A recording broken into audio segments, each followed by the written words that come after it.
और भाई क्या हाल चाल है? हरे कृष्णा। सब बढ़िया सभी के? देखो, आप लोगों के ऊपर ना मैं समझ रहा हूँ बहुत अच्छा खासा बर्डन है कि नहीं? ओल्ड सिलेबस में तो फिर भी अकाउंट्स अलग सब्जेक्ट है, एफएम अलग सब्जेक्ट है, 100 नंबर के सब्जेक्ट है, एमसीक्यू है। बट न्यू सिलेबस में तो एक ही साथ डाल दिया और बच्चों से कह रहे हैं वो भी पढ़ लो, अकाउंट्स भी और एफएम भी पढ़ लो। बट इंस्टीट्यूट के अंदर ना इतनी सी दया अभी भी बाकी है।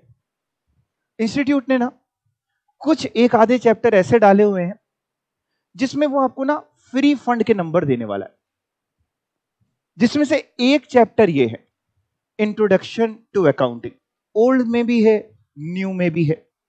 और मैंने क्या किया ना, मैंने आपके लिए सोचा कि यार वैसे ही आपके ऊपर ना इतना अच्छा खासा बर्डन है, तो मैंने ना आपके लिए नोट्स प्रिपेयर कर दिए। इन नोट्स में मैंने अपनी समझ से ऑलमोस्ट वो सारी चीजें डाल दी हैं जो इंस्टीट्यूट पूछ सकता है। और इसके अलावा मैं जब आपको ये पढ़ा दूंगा तो जो ओल्ड सिलेबस वाले बच्चे हैं वो सबसे पहले अपने पास्ट ईयर के एमसीक्यू क्वेश्चन इस चैप्टर के लगा लेंगे। और इसके बाद अगर आपका मन करता है, इच्छा करती है, तो आप मॉड्यूल से भी रीड कर सकते हैं। मतलब इस चैप्टर में मैं पहले थोड़ा समझा दूं क्या पढ़ाने वाला हूं, क्योंकि आज की क्लास बहुत इजी होने वाली है। ऐसी चीजें पढ़ने वाले हैं जो हमको शायद आती हो। आप में से कितने बच्चे ऐसे हैं जो साइंस साइड के हैं? कोई है क्या साइंस साइड वाले बच्चे? कोई नहीं, सब कॉमर्स साइड से आए हैं। तो सबने कभी ना कभी जर्नल एंट्री सुनी होगी। कभी भी अगर हमको अकाउंट्स बनानी है तो हमें जर्नल एंट्री पास करनी है, लेजर बनाना है, ट्रायल बैलेंस बनाना है, ट्रेडिंग, पीएनएल, ये सब पढ़ाया जाएगा कि क्या पहले बनता है। इसके अलावा गोल्डन रूल्स ऑफ अकाउंटिंग पढ़े होंगे आपने। कौन कौन से होते थे? 3 होते थे ब्रॉडली। बिल्कुल ठीक, रियल, नॉमिनल, पर्सनल। उनके रूल्स पढ़ा देंगे।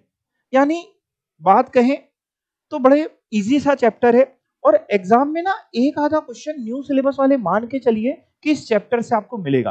वो ना पेपर जब भी बनता है तो पेपर बनाने वाला दिमाग में रखता है तीनों तरीके के बच्चों को। सर ये 3 तरीके के बच्चे कौन हैं? एक वो बच्चे जो आराम से मस्त हैं, जिनको ज्यादा कुछ नहीं आता। एक मीडियोकर रेंज के बच्चे, एवरेज बच्चे। और एक बहुत ही समझदार बच्चे।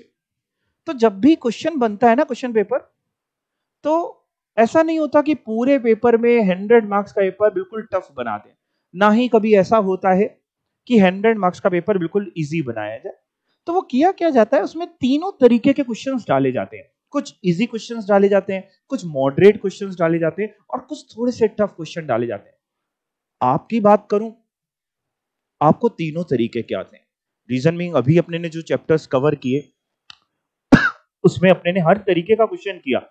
उन्हीं को ही मैं टफ की कैटेगरी में रख रहा हूं, और उसी में से कुछ बीच बीच में इजी इजी भी थे या एवरेज थे। बाकी और बहुत इजी में वो डायरेक्ट थ्योरी क्वेश्चन पूछ सकता है। और ओल्ड सिलेबस में तो आप समझ के चलिए कि ये चैप्टर आपके लिए वरदान है। कौन कौन ओल्ड सिलेबस वाला है, एक बार हैंड रेज करे फिर से।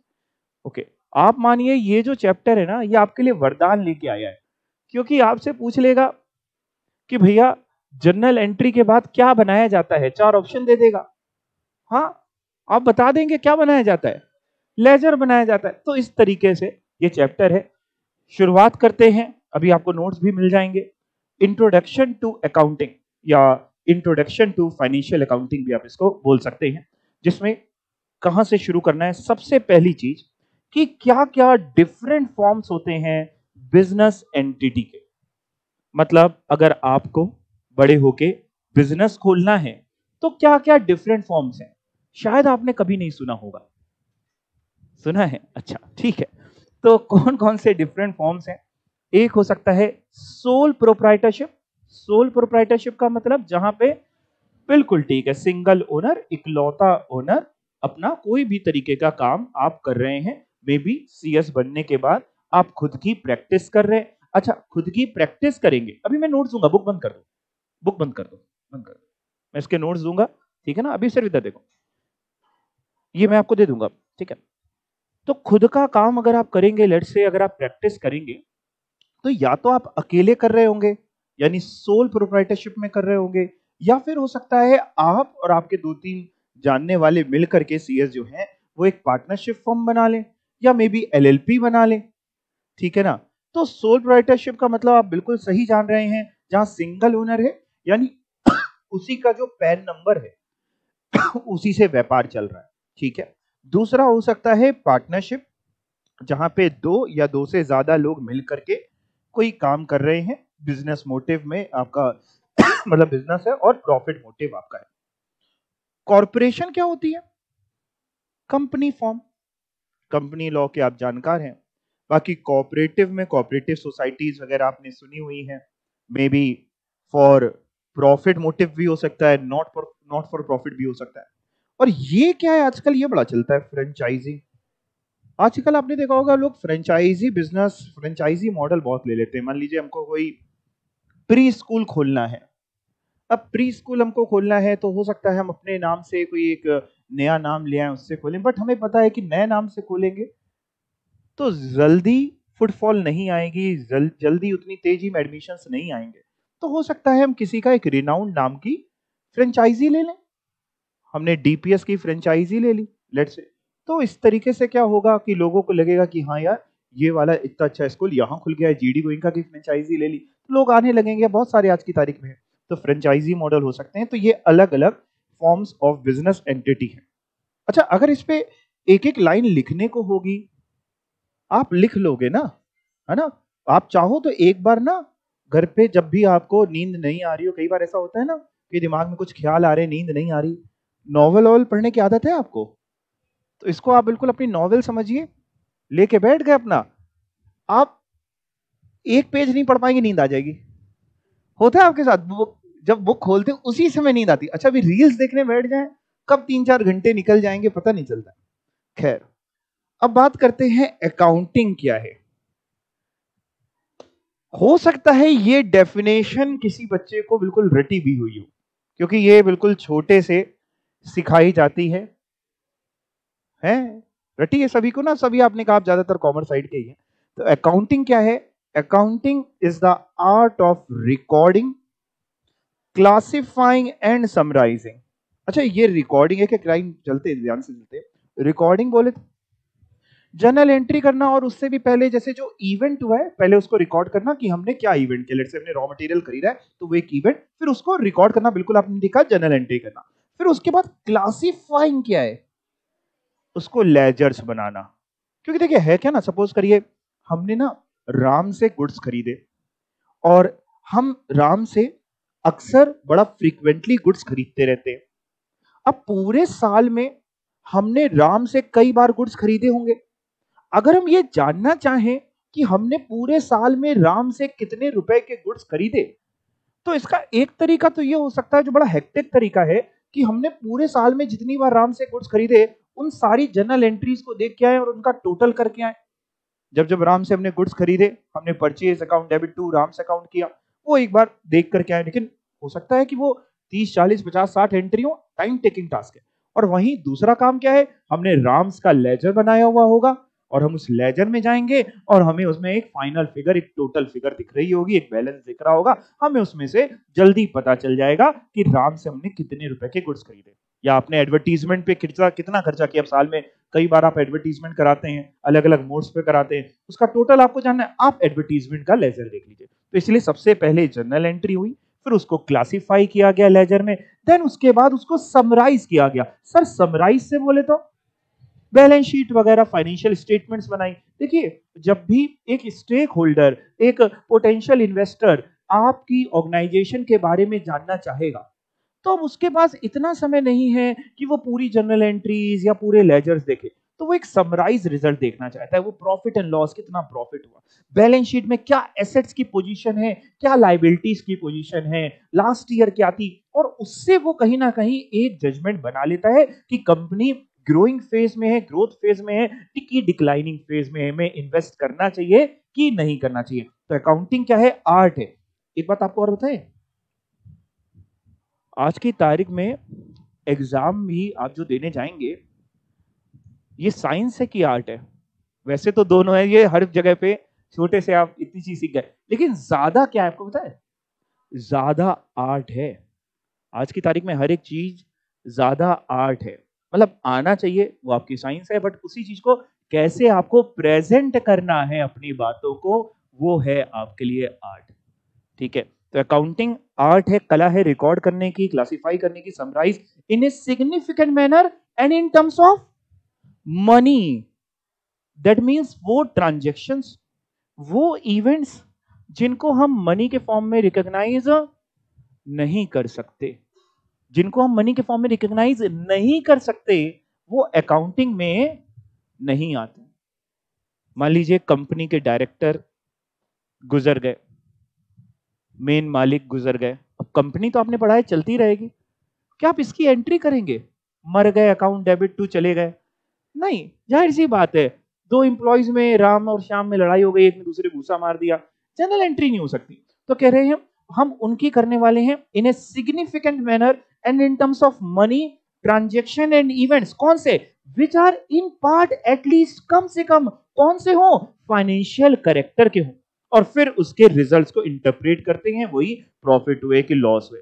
तो ये एक definition American institute of certified public accountant ने दी है। तो ओल्ड सिलेबस वाले तो केवल ये डेफिनेशन रीड कर लेंगे कि पूछ ले कि किसने दी है, तो आपको पता ही है, और न्यू सिलेबस वालों को वैसे तो शायद याद ही होगी, और नहीं तो 2-4 बार पढ़ के याद कर लेंगे कि अगर पूछ लिया, आपकी किस्मत इतनी ही अच्छी है कि what do you mean by accounting ही आ गया, पहला क्वेश्चन 5 नंबर लीजिए, है ना, तो फिर आप ये धड़ल्ले से लिख देंगे। अगर इसी से देखें, इसी डेफिनेशन से, तो क्या क्या एट्रीब्यूट्स यानी क्या क्या फीचर्स निकल के आते हैं, कैरेक्टरिस्टिक्स निकल के आती हैं अकाउंटिंग की, इस पूरी डेफिनेशन को अगर हम डिटेल में एनालाइज करें, तो एक तो निकल के आता है कि अकाउंटिंग क्या है? अकाउंटिंग इज एन आर्ट है, जिसमें रिकॉर्डिंग भी है, क्लासिफाइंग भी है और समराइजिंग भी है। और कौन से ट्रांजैक्शंस लिखते हैं जो किसमें हो? इन टर्म्स ऑफ मनी हो। It records only those transaction and events which are of financial character, जिसमें कहीं ना कहीं कोई फाइनेंशियल कैरेक्टर, कोई मनी जुड़ी हो, उसी को रिकॉर्ड करते हैं और फिर उसको हम लोग इंटरप्रेट करते हैं। अच्छा, ये जो इंटरप्रिटेशन होती है ना, ये कला होती है, ये भी आर्ट है। रीजन भी जरा समझिए। सपोज करिए किसी कंपनी की फाइनेंशियल स्टेटमेंट्स आई, वही सेम फाइनेंशियल स्टेटमेंट्स मैंने आपको दे दी, आपके हाथ में उस कंपनी के P&L बैलेंस शीट है और मेरे हाथ में है, हम लोग दोनों जन सेम चीज को देख रहे हैं, बट हो सकता है आपका देखने का नजरिया अलग हो और मेरा देखने का नजरिया अलग हो। आप केवल ये देख रहे हो कि एसेट्स इतने के हैं, और हम हो सकता है उसमें से देख रहे हो कि ये जो एसेट्स इन्होंने लिखे वाकई इसकी वैल्यू है कि नहीं है। समझ रहे हैं आप? तो बहुत अंतर हो सकता है। आप हो सकता है देख रहे हैं प्रॉफिट इतना हुआ, हम हो सकता है ये देख रहे हैं कि पिछली बार तो इन्होंने वेजेस पे करी थी 1 करोड़ की, इस बार वेजेस इस साल की है इनकी 2 करोड़, जबकि प्रोडक्शन तो उतना ही है, लमसम प्रोडक्शन बढ़ा नहीं है, तो डायरेक्ट एक्सपेंस है वेजेस इतनी कैसे बढ़ गई? अगर इन्फ्लेशन आया भी है तो इतना डबल तो हो नहीं गया, तो कहीं ना कहीं इसमें झोल जाल है। भाई देखिए, मैं तो आपको एज अ ऑडिटर समझा रहा हूँ, हम लोग तो बुक्स देखते हैं तो हम लोग का देखने का नजरिया अलग होता है। हम लोग का देखने का नजरिया भगवान की दया मान लीजिए, आशीर्वाद मान लीजिए, आमतौर पे जब लेजर्स स्क्रूटनी करते हैं तो अपने आप उंगली जाके वहां रुक जाती है जहां कोई ना कोई दिक्कत होती है। तो ये जरा समझाइए, ये क्या है, दिखाइए जरा। उसको जब चेक करने बैठते तो पता चल जाता है, क्योंकि देखिए ऑडिटर बड़ा समझदार होता है। ऑडिटर एक एक चीज कैसे चेक करेगा, उसका टाइम की कमी है, पूरे साल भर का काम 1 महीने 2 महीने में करना है, तो उसके लिए कला चाहिए। तो सिंपल सी बात है, हम लोग बहुत सारी चीजें रेशियो एनालिसिस पे डिपेंड करते हैं। लास्ट ईयर ये था, इस ईयर ये हुआ, उस रेंज में प्रोडक्शन या जीपी बढ़ा है कि नहीं बढ़ा है, अगर नहीं बढ़ा है तो क्या दिक्कत हुई। ऐसा तो नहीं है ये जबरदस्ती के खर्चे इन्फ्लेट कर रहे हैं। तो बहुत सारी चीजें, तो इंटरप्रेट करना अपने आप में एक बहुत बड़ी कला है जो वक्त के साथ आ जाएगी। जब मैं सीए कर रहा था और आर्टिकलशिप में था ट्रेनिंग में, तो हम लोग की ना एक होती है लेजर स्क्रूटनी, हम लोग बोलते हैं उसको। लेजर स्क्रूटनी का मतलब होता है लेजर को पूरा अच्छे से चेक करना। तो मेरे जो सर थे गुप्ता जी, पार्टनर सीए, तो हमने सर से कहा वो लेजर स्क्रूटनी, हमने कहा सर हमको सिखाइए। तो उन्होंने एक बड़ी अच्छी लाइन बोली थी, कह रही ये एक ऐसी चीज है जो कोई किसी को सिखा नहीं सकता। विक्की अब तब छोटे थे, 12th पास थे, है ना, तो कह रही ये सिखा नहीं सकता। अच्छा, तब हमें लगा ये सिखाना नहीं चाह रहे, बहुत बड़े वाले हैं। तब अंदर से देखो जो जो फीलिंग आई वो आपके साथ शेयर कर रहे हैं। हमें लगा ये बहुत बड़े वाले, ये सिखाना, ये इनको लग रहा है हम सिखा देंगे तो ये बन जाएगा। बट हमें वक्त के साथ समझ में आया कि वाकई कुछ चीजें आपको करते करते जीवन सिखा सकता है, वो चीजें आपको नहीं मिल सकती, क्योंकि अब हम उस लेजर को देख रहे थे हम देख रहे हैं इलेक्ट्रिसिटी एक्सपेंस तो है, बिल आया, इलेक्ट्रिसिटी का एक्सपेंस है, पे हुआ है। अब वो देख रहे हैं तो वो दूसरे नजरिए से देख रहे हैं कि इलेक्ट्रिसिटी का खर्चा तो तुम्हारा बढ़ गया, प्रोडक्शन कहां है तुम्हारा इतना? मशीन अगर चली है तो कहां है? और अगर है, मतलब आप समझिए उनका नजरिया ये था कि भाई इलेक्ट्रिसिटी का खर्चा हुआ यानी प्रोडक्शन हुआ होगा, तुमने सेल दिखाई नहीं, इसका मतलब तुमने 2 नंबर माल बेचा है। आप समझिए, हम क्या देख रहे, हम देख रहे बिजली का बिल आया, हाँ आया, पेमेंट की एंट्री डन है, डन है, बैंक से पेमेंट हुआ, हमारे लिए हो गया काम। वो उस चीज में दूसरी चीजें और देख रहे हैं, तो ये चीजें वक्त के साथ लेकिन आ जाती है। खैर, तो ये तो हो गए भाई साहब एट्रीब्यूट्स ऑफ अकाउंटिंग। सर हम लोग क्यों अकाउंटिंग करते हैं, क्या ऑब्जेक्टिव है अकाउंटिंग के, क्यों बुक्स बना रहे हैं सर, ना बनाएं चल जाएगा क्या? नहीं, देखो क्या ऑब्जेक्टिव है। सबसे पहले तो जो भी हमारी यूजर्स हैं, जब हम यूजर्स की बात करते हैं तो वो यूजर्स यानी वो स्टेक होल्डर्स में भी शेयर होल्डर्स हो सकते हैं, मे बी क्रेडिटर्स हो सकते हैं, मे बी अगर आप बैंक से लोन लेने जाएंगे तो बैंक भी तो आपकी फाइनेंशियल स्टेटमेंट स्टडी करेगा। आपको क्या लगता है बैंक किसको लोन देगा? जहां पे बैंक को लग रहा होगा कि ये कंपनी ग्रो कर रही है, आगे बढ़ रही है, बैंक उसको देगा कि डूबते हुए को देगा? ग्रो कर रहा है। देखिए, उगते सूरज को इस दुनिया में सब सलाम करते हैं, याद रखिएगा, डूबते सूरज को कोई सलाम नहीं करता। चलती ट्रेन में सब चढ़ना चाहते हैं, खड़ी ट्रेन में कोई चढ़ना नहीं चाहता, खड़ी ट्रेन में लोग नीचे खड़े होकर बात करते हैं। तो सिंपल सी बात है कि जो यूजर्स हैं वो जानना चाहते हैं आपकी फाइनेंशियल स्टेटमेंट। क्रेडिटर भी अगर आपको सामान रॉ मटेरियल उधार में बेच रहा है तो वो इस भरोसे पे बेच रहा है कि हाँ ये इंसान पैसा चुका देगा। जिस दिन उसको पता चल गया कि तुम्हारे पास कुछ ज्यादा बचा नहीं है, उस दिन वो 1 रुपए का भी सामान देगा, कहेगा भैया पैसे दे दीजिए भैया, अब उधार बेचना बंद कर दिया भैया।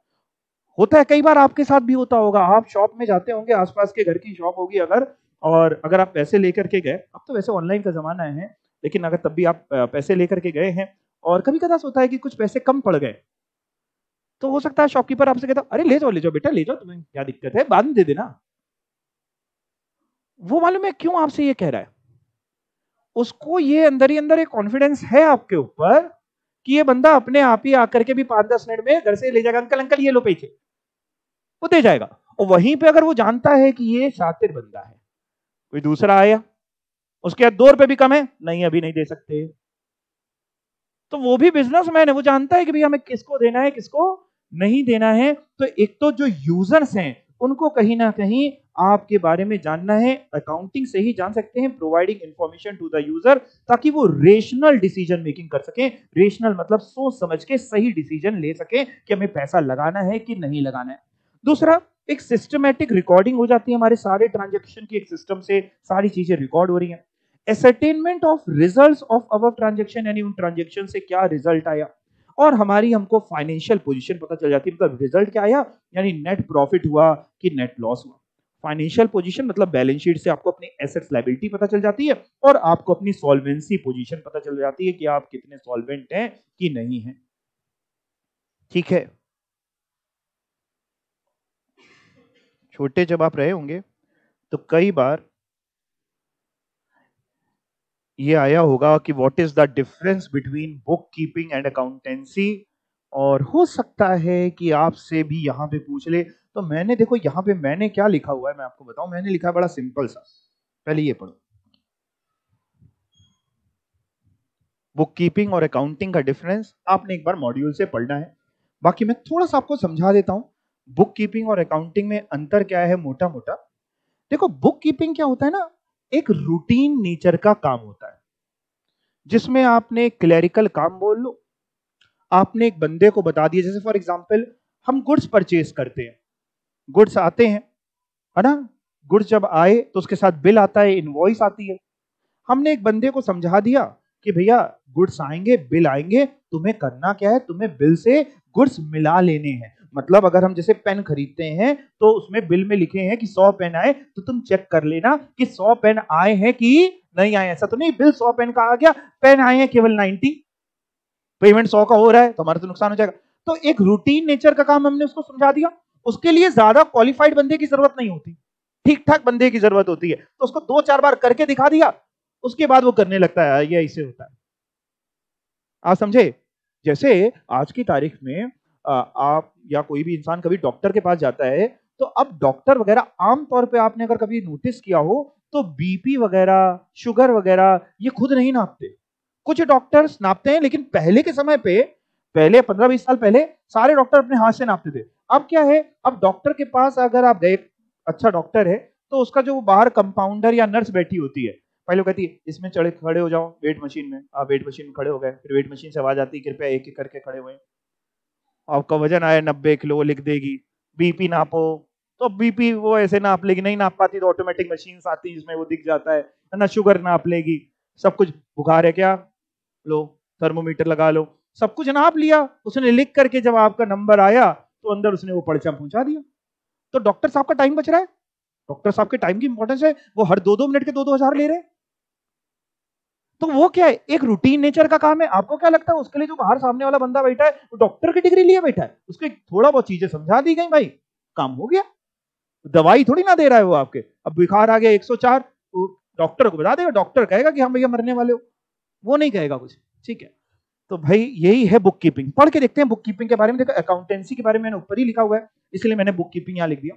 बुक कीपिंग क्या है, book keeping is an activity जो किससे कंसर्न है, with recording and classifying financial data, जो आपके रिलेटेड टू बिजनेस ऑपरेशन है, इन ऑर्डर ऑफ अकरेंस, जैसे जैसे जो चीज होती जाए। मान लीजिए हमने एक क्लर्क को बैठा दिया कि ये तुमको रजिस्टर दे दिया, परचेज रजिस्टर, इसमें तुम्हें क्या करना है, जो जो सामान है बस चढ़ाते रहना, कि 10 किलो पेन आए, 10 किलो आटा आया, 10 किलो रॉ मटेरियल आया, या 10 पेन आए, बस चढ़ाते रहना, एंट्री एंट्री तुम ना करना। तो एक रूटीन नेचर का उसको काम दे दिया कि ऐसे ऐसे काम करते रहना। बट डिफरेंस को एक बार आप पढ़ लेंगे कि अगर आ जाए तो 2-4-6 पॉइंट्स आपके पास हो, आप लिख लें, चलेगा। अच्छा, डिफरेंस में कई बार बच्चे पूछते हैं, शायद आप और भी टीचर से पूछते होंगे कि लिखने को आए तो हम कैसे लिखें, हम वो कॉलम बना करके लिखें कि हम पैराग्राफ फॉर्म में लिखें, कैसे लिखें। मेरे हिसाब से ये मेरा अपना पर्सनल ओपिनियन है, जिस तरीके से मन हो बस लिख देना, ठीक है, कोई ऐसी बात नहीं है। अब अकाउंटिंग साइकिल, अकाउंटिंग करनी हो तो क्या क्या करना पड़ता है। सबसे पहले तो रिकॉर्डिंग ऑफ ट्रांजैक्शन, जाहिर सी बात है, जैसे भी मैंने परचेज का एग्जांपल लिया, तो जब परचेज हुआ तो परचेज रजिस्टर में लिख दिया गया कि सामान खरीदा, उसी की मदद से तो फिर जनरल एंट्री होगी, परचेज रजिस्टर उठाएंगे, बिल उठाएंगे, जनरल एंट्री होगी। तो सबसे पहले रिकॉर्ड होता है वो एक ट्रांजैक्शन, फिर उसके बाद जनरल एंट्री होती है, फिर लेजर्स बनते हैं, फिर उससे टीबीएल बनता है, ट्रायल बैलेंस बनता है, और फिर क्या बनता है, फाइनेंशियल स्टेटमेंट्स बनती हैं, यानी ट्रेडिंग, पीएनएल, बैलेंस शीट वगैरह बनती हैं। अभी तक जैसे आप छोटे हैं तो आपने हो सकता है स्कूल लाइफ वगैरह में ट्रायल बैलेंस से बैलेंस शीट, पीएनएल वगैरह बनाई हो ना, उसमें फाइनल अकाउंट्स के चैप्टर होते हैं। तो स्कूल लाइफ में जो क्वेश्चंस होते हैं ना, वो नॉर्मली ट्रायल बैलेंस वगैरह आधा पेज, एक पेज का देते हैं। प्रैक्टिकल जीवन में हो सकता है कुछ कुछ एंटिटीज ऐसी हो जिनका ट्रायल बैलेंस अपने आप में 15-20 पेज का हो। मैं आपको आज अपना एक्सपीरियंस शेयर करता हूँ, आर्टिकलशिप की ही बात कर रहा हूँ। तो आर्टिकलशिप हमने जहाँ से करी है, बहुत अच्छी फर्म थी, जैन साहब, बीसी जैन साहब। तो एक बार क्या था, क्लाइंट ऑफिस से काम खत्म हो गया था और हम लोग ऑफिस में बाहर बैठे थे, वो अंदर केबिन बैठे थे, हम बैठा तो मेरा एक फ्रेंड बैठा था, हम लोग थोड़ी हंसी ठिठोली कर रहे थे, है ना, बातचीत कर रहे थे। उन्होंने अंदर बुलाया, उन्होंने, अच्छा उनके पास हम लोग जाते थे ना तो बिल्कुल ऐसे दिल में ऐसे होता था कि अभी मर जाएंगे, आज गए। अंदर बुलाने का मतलब वो उनका वो था, प्यून था, विनोद नाम था, विनोद, जैसे ही आवाज आती थी हम लोग को शांत, फिर उसको अंदर बुलाए, भेजो इन दोनों को अंदर, आप लोग के पास कोई काम नहीं, कोई पढ़ाई नहीं, कुछ नहीं है, कोई काम नहीं है। हमने, नहीं सर, हम लोग अच्छा ओवर स्मार्ट, हम लोग को लगता था हम ही लोग बड़े हैं, नहीं सर वो अभी काम हम लोग ने कर लिया है क्लाइंट ऑफिस से, अभी सर कोई काम नहीं है। अच्छा अभी मैं काम दिलवाता हूँ। विनोद एक काम करो, ऊपर उन्होंने स्टोर रूम बना रखा था, एक बड़ा ऐसा स्टोर रूम, अंदर घुसते ही ऐसा सफोकेशन होता था, उसके अंदर से फाइलें बिहाना पुरानी पुरानी। एक काम करो, किसी फलाना इंटरप्राइज की नाम बोला इन्होंने, उसकी जाओ 1990 की फाइल निकाल लो, 1990 की। वो बंदा गया, वो पता नहीं कैसे सिस्टमैटिक रखते थे, जैसे मेडिकल स्टोर में आपने कभी देखा, मेडिकल स्टोर वाले जो दवाइयां रखते हैं, इतनी सारी दवाइयां होती हैं लेकिन बड़ा सिस्टमैटिक रखते हैं, ढूंढ के निकाल लेते हैं। वैसे उस बंदा 5-10 मिनट में निकाल लाया 1990। फिर बुलाते हैं, ये है इसका ट्रायल बैलेंस, हमें पूरे अकाउंट चाहिए शाम तक। जबकि वो बात गुजरे जमाना हो गया, उसकी कोई जरूरत नहीं थी। हम लोग को समझ में आ गया कि हम लोगों को, हाँ हम लोगों को सजा मिली है। और हमने कहा ठीक है, इससे कौन सी बहुत बड़ी बात है अकाउंट तो जानते हैं यार इसी कोई बहुत बढ़िया। और ट्रायल बैलेंस उठाया, भाई साहब ट्रायल बैलेंस 15-20 पेज का। हमारी सरक गई, ये क्या है साहब? हमने इतना बड़ा ट्रायल बैलेंस भी होता है क्या, ये कौन है? और उसका एक्चुअल डेटा था, मतलब वो जो कंपनी थी एक्चुअल डेटा था, पर किसी तरीके से किया। लेकिन अगली बार के लिए समझ में आ गया, कभी काम नहीं भी होता था तो हम लोग प्रिटेंड करते थे बहुत काम कर रहे हैं। अगर कट्टम जीरो भी खेलना है तो ऐसे खेलिए कि चेहरे पे आपके लगे कि बड़ा काम कर रहे हैं। तो खैर रिकॉर्डिंग, अब तो देखिए अब क्या है ना, अब बड़ा सब कुछ बहुत सिस्टमेटिक हो गया, बहुत सारी चीजें हमारी जो जीवन में बड़ा इजी कर दिया सॉफ्टवेयर्स ने। अब मैनुअली बहुत ज्यादा काम नहीं करना पड़ता है, आपने जर्नल एंट्री सही पास कर दी सब कुछ, तो बाकी सब कुछ सिस्टम खुद ही कर रहा है। वो लेजर्स बना दे रहा है, वो आपके लिए trial balance, trading, PNL, balance sheet, वो सब कुछ खुद ही प्रिपेयर कर दे रहा है। बट ये जो जमाना मूव हुआ है, इसकी वजह से अब मैं जो देख पाता हूँ, बहुत सारे लोगों को मैं जब देखता हूँ तो जो जूनियर्स आते हैं उनको कई बार मैं देखता हूँ तो उनको ना नॉलेज लेवल बड़ा कम हो जाता है, उनको नहीं आता। अगर मैं उनको पकड़ा दूं कि एक बैलेंस शीट बना दो, एक पीएनएल बना दो, नहीं बना पाते। रीजन मीन डिपेंडेंसी इतनी बढ़ गई है सॉफ्टवेयर के ऊपर कि लोग काम नहीं जानते कि कैसे करना है, या ये उन्होंने कभी हम एंट्री कर देंगे ये बाकी हो जाएगा।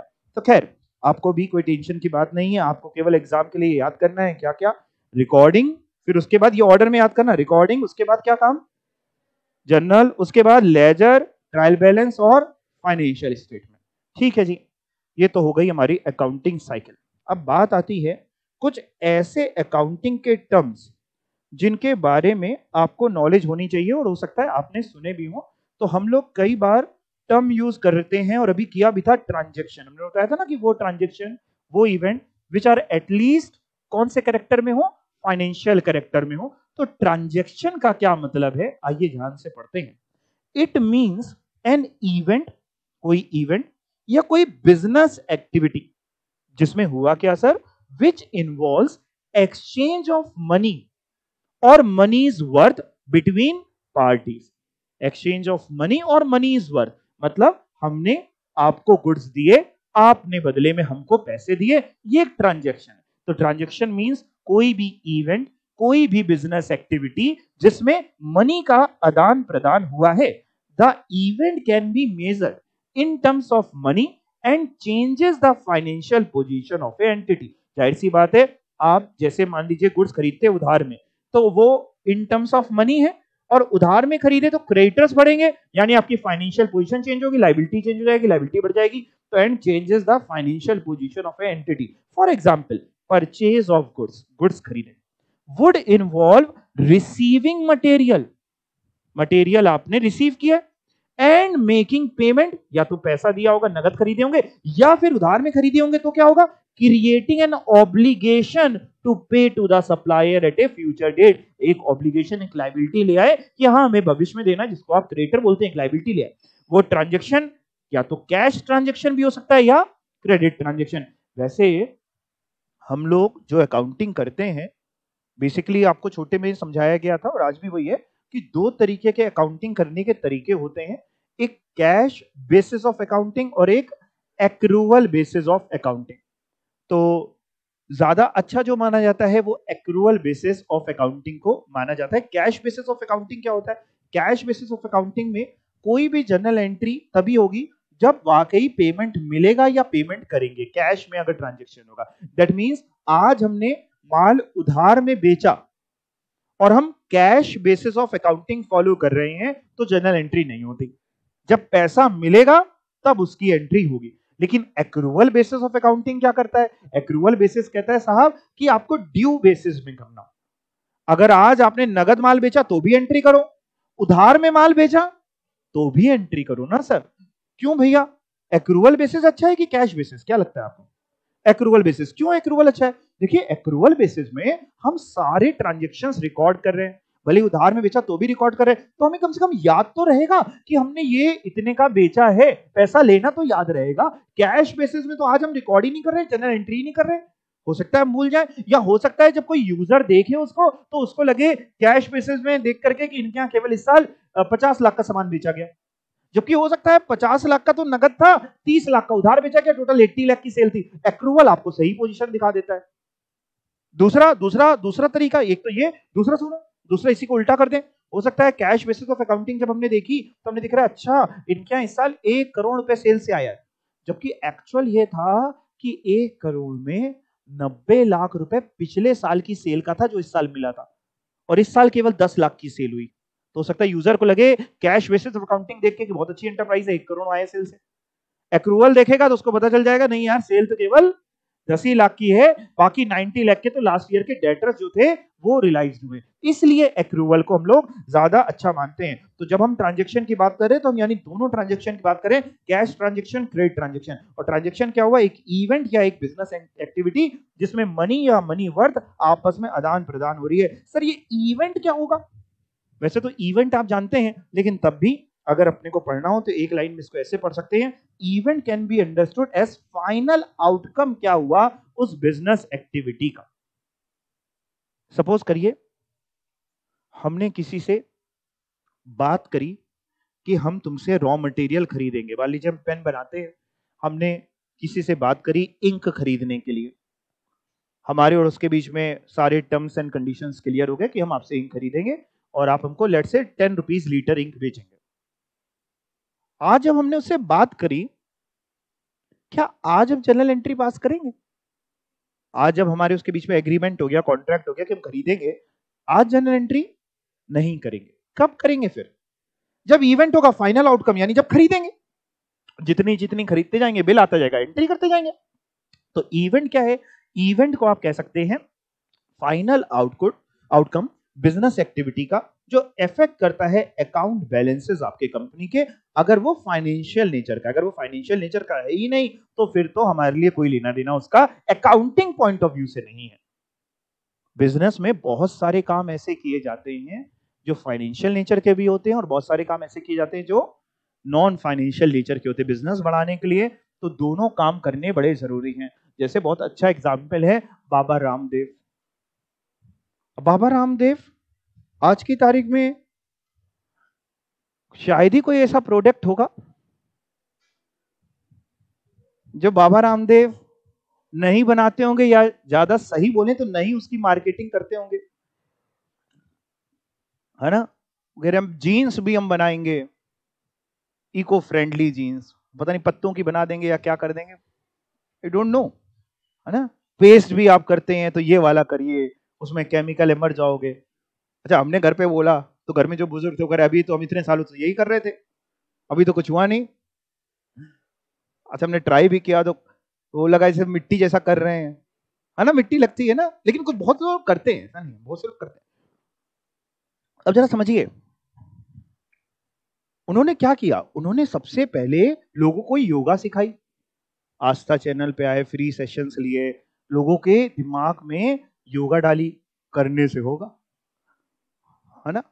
फिर जब लोगों का कॉन्फिडेंस आया कि नहीं बाबा सही बता रहे, तब धीमे धीमे उन्होंने प्रोडक्ट लॉन्च किए कि तुम बहुत काले हो, वो वाली क्रीम मत लगाना, ये लगाओ, ये बिल्कुल अभी हमने बनाई है ना, है कि नहीं। हर तरीके के प्रोडक्ट है ना। कोविड आ गया, अच्छा पूरे इंडिया छोड़िए पूरे वर्ल्ड में कोई बंदा उसका तोड़ नहीं निकाल पाया, ये वो एक दवाई, लेकिन बाबा रामदेव ले आए, हाँ क्रोनिल ले आए, जो भी लाए, और उसकी मारा मारी थी, उसमें मिल नहीं रही थी। लोग कह रहे हमको, हर इंसान को मौत का डर है, लेकिन आप समझिए डॉक्टर्स नहीं समझ पा रहे कि इसका इलाज क्या होगा, इसकी मेडिसिन। तो आज भी आप समझिए मेडिसिन थोड़ी ना आई है, वैक्सीनेशन है, मेडिसिन नहीं आई है कि हो गया तो उसके बाद कह देना। वो तो सब हिट एंड ट्रायल लगा रहे, भाई ये बुखार है, डोलो दे दो, ये दे दो, वो दे दो, बट उसकी पर्टिकुलर अगर मेडिसिन आ जाए कि ये हुआ तो ये मेडिसिन है, तो आम जैसा हो जाता, काम खत्म हो जाता। लेकिन उन्होंने निकाल दिया, इसको खाओ, इसको खाओ। अब लोगों को अच्छा लगा भैया खाओ, तो उन्होंने हर तरीके के प्रोडक्ट में डील कर रहे हैं। तो लोग उनके क्यों प्रोडक्ट खरीद रहे हैं? क्योंकि लोगों को विश्वास है, और लोगों का विश्वास उन्होंने जीता है, बहुत सारी चीजें उन्होंने करी हैं। समझ में आई बात? वो अन्ना हजारे के आंदोलन में भी बैठे हैं, वहां पे भी लाठियां खाई हैं। तो लोगों का विश्वास जीतना पड़ता है, तब जाके आज आप देखिए तो सारे प्रोडक्ट्स में डील करते हैं। आपने कभी अगर ध्यान नहीं दिया हो तो बहुत सारे प्रोडक्ट्स उनके उठा के आप टर्न करिएगा, है ना, तो उसमें लिखा होता है मैन्युफैक्चर्ड बाय समवन एल्स, किसी और का नाम होता है, मार्केटेड बाय पतंजलि। मैन्युफैक्चरिंग कोई और कर रहा है, मार्केटिंग ये कर रहे हैं। कुछ प्रोडक्ट्स हैं जो ये खुद ही मैन्युफैक्चर करते हैं, बट मैक्सिमम प्रोडक्ट्स अगर आप देखेंगे तो ये है। क्यों? अब है क्या, आप सपोज करिए, मान लीजिए हम कोई प्रोडक्ट लॉन्च करना चाहते हैं, हम कोई पेन लॉन्च करना चाहते हैं, अब वो पेन हमें पता है यार इतनी जल्दी नहीं बिकेगा। हमने बाबा रामदेव से कहा कि साहब हम बनाएंगे, मार्केटिंग आप करो। तो उन्होंने कहा ये पेन बड़ा ही अच्छा पेन है, इस पेन से लिखने से आपके सारे जीवन के सपने पूरे हो जाएंगे, बस पेन से लिखते रहिए, ऐसे ऐसे करते रहिए, आप पतले भी हो जाए। अब वो पेन धड़ाधड़ बिकेगा।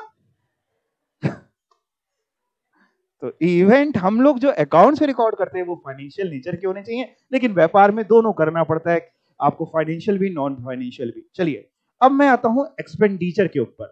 दो तरीके के एक्सपेंडिचर होते हैं, एक कैपिटल एक्सपेंडिचर होता है, दूसरा रेवेन्यू। देखिए रेवेन्यू एक्सपेंडिचर वो एक्सपेंडिचर है जो आपको बिजनेस में बने रहने के लिए डे टू डे करना है, यानी जिसका बेनिफिट नॉर्मली एक साल में एग्जॉस्ट हो जाता है, खत्म हो जाता है, जैसे वेजेस हो गई, सैलरी हो गई, रेंट हो गया, इस तरीके का। कैपिटल एक्सपेंडिचर क्या हुआ? जिसका फायदा एक साल से ज्यादा आपको मिलने वाला है। जैसे भी मैंने पेन का एग्जांपल लिया, तो पेन बनाने के लिए मैंने मशीन खरीद ली।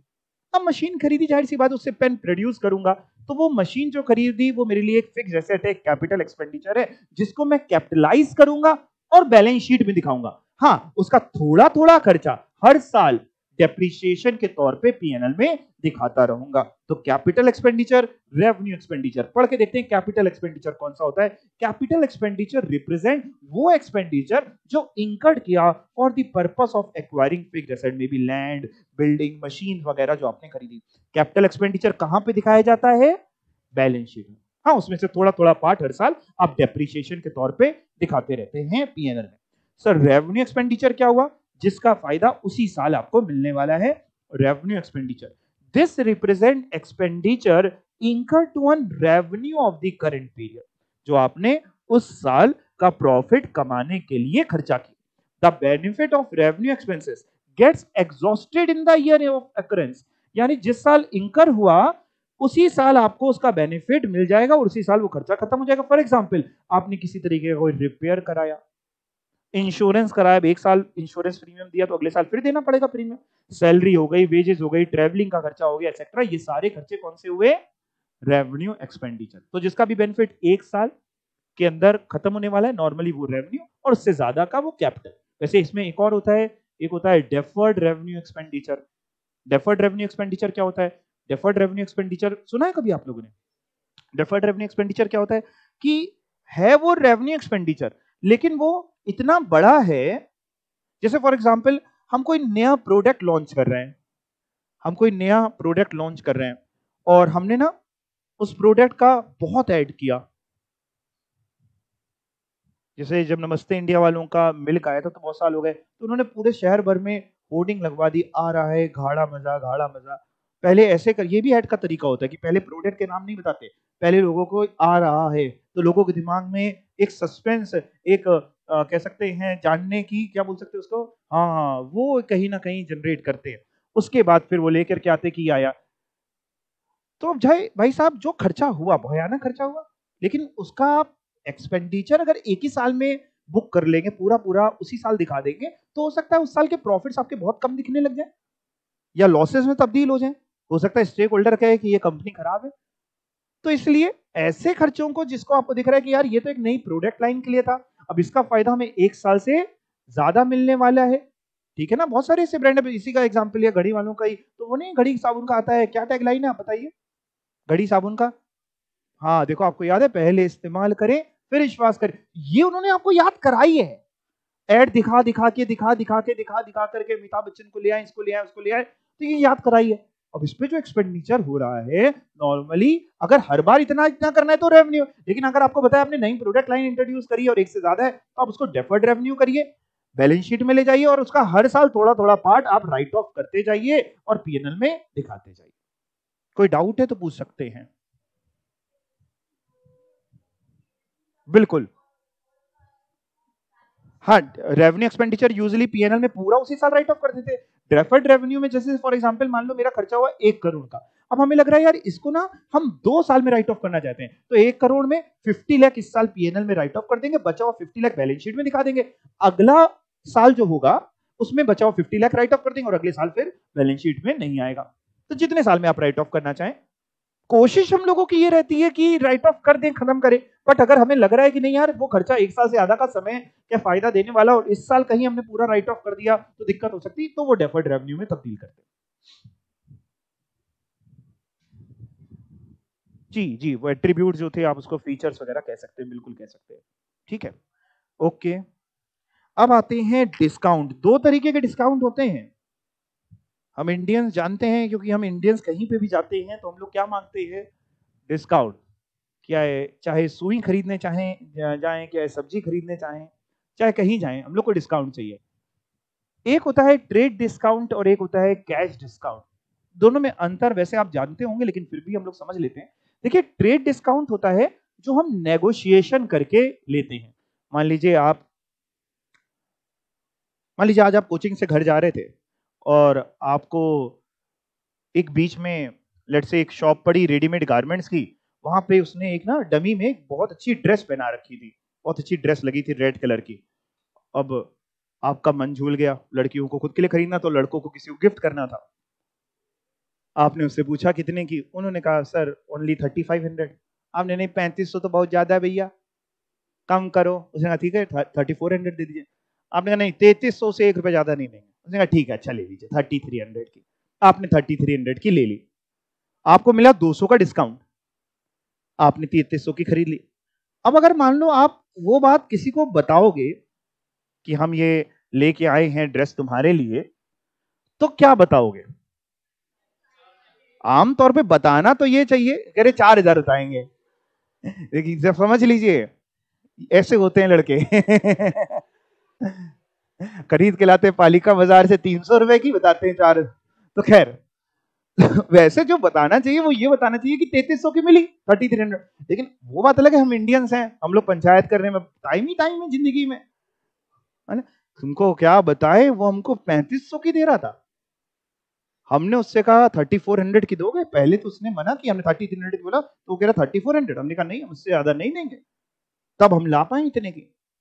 अब जरा समझिए, अगर हमने व्यापार के लिए खरीदी होती वो ड्रेस, बेचने के लिए हमारी शॉप है, तो हम अपने यहां जो एंट्री करें वो क्या करना सही रहेगा? 3500 से एंट्री करें कि 3300 से एंट्री करें? भाई जाहिर सी बात है 3300 की कॉस्ट है, उससे एंट्री करें। जबरदस्ती की उसमें कहानी लिखने की जरूरत ही नहीं है। यानी जब भी ट्रेड डिस्काउंट की बात होती है तो वो अकाउंट्स का पार्ट नहीं बनता, उसको नहीं शो होता। वहीं पे कैश डिस्काउंट क्या होता है? कैश डिस्काउंट होता है लोगों से जल्दी पैसा लेने के लिए हम जो उनको डिस्काउंट देते हैं, इमीडिएट पेमेंट के लिए। फॉर एग्जांपल, हमने रॉ मटेरियल बेचा या कोई भी फिनिश प्रोडक्ट जो भी हम बेचते हैं, हमने वो बेचा, जिसको हमने बेचा हमने कहा सर ये है 1 लाख रुपए का, आराम से हम आपको 2 महीने का समय दे रहे हैं सर, 2 महीने में आप पेमेंट कर दीजिएगा। लेकिन सर अभी एक स्कीम चल रही है सर, अगर आप 10 दिन में पेमेंट कर देते हैं तो आपको 2% कैश डिस्काउंट मिल जाएगा। है 1 लाख का, हम आपसे 1 ही लाख लेंगे, ज्यादा नहीं लेंगे, ठीक है ना। 2 महीने का समय, आराम से 2 महीने के अंदर दे दीजिएगा। लेकिन अभी एक स्कीम चल रही है, अगर आप 10 डेज में पेमेंट कर देंगे तो आपको 2000 का डिस्काउंट मिल जाएगा सर, आपको केवल 98 देने पड़ेंगे, आपके ऊपर है, आप ले जाइए, जैसा करना हो करिए। ये होता है कि हमने उसको 2000 का डिस्काउंट दे रहे हैं, काहे के लिए? ताकि हमें पेमेंट जल्दी मिल जाए। इसकी रिकॉर्डिंग होती है, रीजन बीइंग इसकी रिकॉर्डिंग क्यों करनी पड़ती है? क्योंकि जब हमने माल बेचा तब तो हम 1 लाख की एंट्री करेंगे, हमें तो नहीं पता कि वो 10 दिन में पैसा देगा कि नहीं देगा। तो हमने तो माल बेचा, लेट से हमने राम को माल बेचा, तो Ram account debit to sales 1 lakh. कल को अगर राम हमें 10 दिन में पैसा दे देता है तो वो केवल 98,000 देगा। ऐसे में हम कैश अकाउंट डेबिट करेंगे 98,000 से, डिस्काउंट रिसीव्ड अकाउंट डेबिट करेंगे 2000 से, और टू राम कर देंगे 1 लाख से। और अगर नहीं देता है, 2 ही महीने बाद देता है, तो cash account debit 1 lakh, to Ram's account 1 lakh. तो इसलिए कैश डिस्काउंट हम लोग बुक्स में शो करते हैं, लेकिन ट्रेड डिस्काउंट बुक्स में शो नहीं कर सकते। तो ट्रेड डिस्काउंट जो बार्गेन करने पे हुआ और कैश डिस्काउंट जो जल्दी पेमेंट के लिए, प्रॉम्प्ट पेमेंट के लिए हुआ। पढ़ के देखते हैं ट्रेड डिस्काउंट, कैश डिस्काउंट, एक बार अपने आप पढ़िए, अच्छा रीड करिए, इजी है।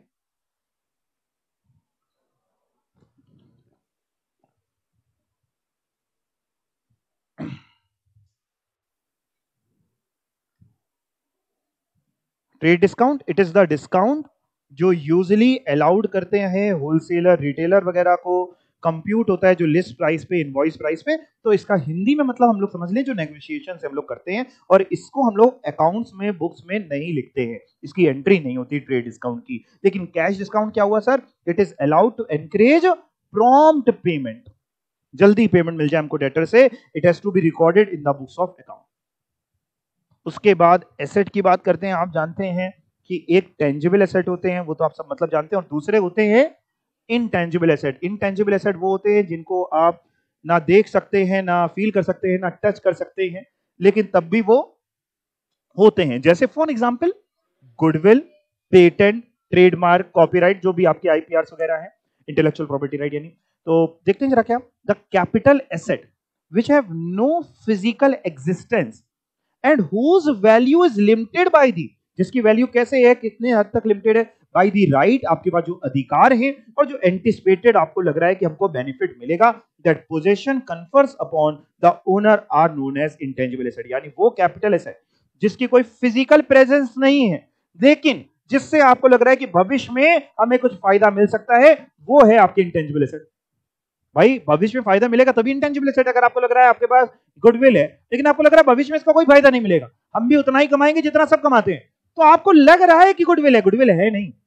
गुडविल तो तभी होगी जब आप ही के जैसा कॉम्पिटिटर उतने ही पैसे डाल के, मान लो उसने भी 10 लाख लगाए, आपने भी 10 लाख लगाए, वो 10 लाख डाल करके 1 लाख कमाता है और आप 10 लाख डाल के 1.5 लाख कमाते हैं, ज्यादा कमाते हैं, तभी तो गुडविल है। तो कोई भी इंटेंजिबल एसेट कौन सा हुआ जिसमें हमें एंटिसिपेशन है, क्या हम फोरकास्ट कर पा रहे हैं कि हमें बेनिफिट मिलेगा, क्यों? क्योंकि हमारे पास ऐसा कोई इंटेंजिबल एसेट है। या फिर फॉर एग्जांपल हमारे पास कोई पेटेंट है, कोई ऐसी चीज है जो बाकी किसी के पास नहीं है। फॉर एग्जांपल हम मोबाइल फोन बनाते हैं, मोबाइल फोन में अब लोगों को रील देखने के लिए उंगलियों का इस्तेमाल करना पड़ता है। हमने कहा सर ये मोबाइल फोन है, इसमें आप ऐसे बंद भी कर देंगे तो आपके दिमाग में सब आता रहेगा रील्स, ठीक है? तो ऐसा कोई हम टेक्नोलॉजी बना रहे हैं, कुछ भी है, ठीक है? These can not be seen और felt although these help to generate revenue in future, जैसे goodwill, patent, trademark, copyright, brand equity, design, intellectual property वगैरह।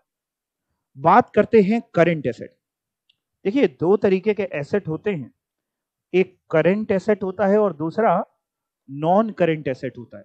एक करंट एसेट्स होते हैं और दूसरे, पहले नॉन करंट एसेट समझा देता हूं, यहां लिखा नहीं है क्योंकि मैंने, नॉन करंट एसेट वो एसेट होते हैं जो करंट एसेट नहीं होते हैं।